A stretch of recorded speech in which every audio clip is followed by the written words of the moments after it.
You're listening to the Telltale channel. Don't forget to check me out on all social media: Patreon, Twitter, Teespring, and Etsy. All links can be found in the description or on my website, telltaleatheist.com. Hey, this is Owen. If you're comfortable, leave your first name and state at the sound of the tiny truck backing up. Hey Anthony, this is Mikey Ramone. Just wondering, what is your opinion on street epistemology and taking that approach to communicate with people who have beliefs? I appreciate that voicemail.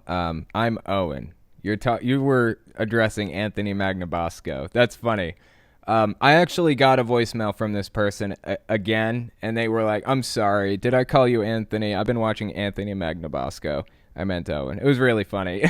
No big deal. Anthony Magnabosco is the shit. He's a really nice dude. Really nice dude. I've worked with him multiple times in the past. He has kind of pioneered this, what would you call it? This method of discourse, I guess, called street epistemology.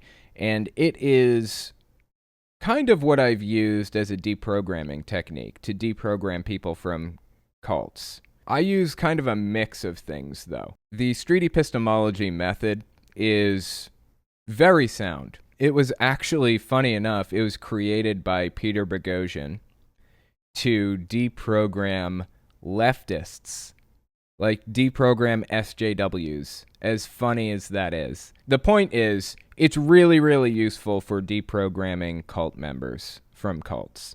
My mixed method is basically talking to people, getting a feel for the logical fallacies that they're using and the propaganda techniques that they've been victim to, and framing those examples in a different way and asking them the right answer. So take the red herring fallacy, for example. The red herring fallacy is a logical fallacy where someone presents an irrelevant piece of information in an attempt to distract their opponent and the audience from the topic that's being discussed, or to shift the discussion in a new direction. So what I'll do when I'm trying to deprogram somebody is I will completely frame the red herring fallacy. I need to identify which fallacies they're being victim to, and I will frame that fallacy in a completely different scenario. Of course, the trick to this entire thing is to make sure that they keep their guard down. You don't want them to be on the defensive and feel like they're being attacked. That is the cornerstone to this technique.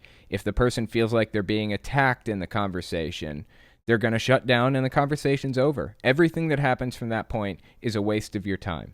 So you want to keep their guard down. Once I identify which logical fallacy they've fallen victim to, I'll frame it in a completely different scenario. I'll say, imagine, Hillary Clinton, for example, if they're like Trump supporters. Let's say, imagine Hillary Clinton was in a debate and she started bringing up some other subject that had nothing to do with it. And they'll say, yeah. And I'll say, now, what went wrong there? And I'll try to get them to process it and see why that is a fallacy and why it's wrong and why they shouldn't do it. And then I'll say, do you think that maybe it's analogous to what we're dealing with here? That's the direction that I take with it. So I've added to the method a little bit and modified it to my own ends, and it seems to work okay. But deprogramming somebody through street epistemology is very difficult, as I'm sure you know. It's a very complicated method. It's easy to explain, very hard to implement, but it's definitely worth learning, at the very least.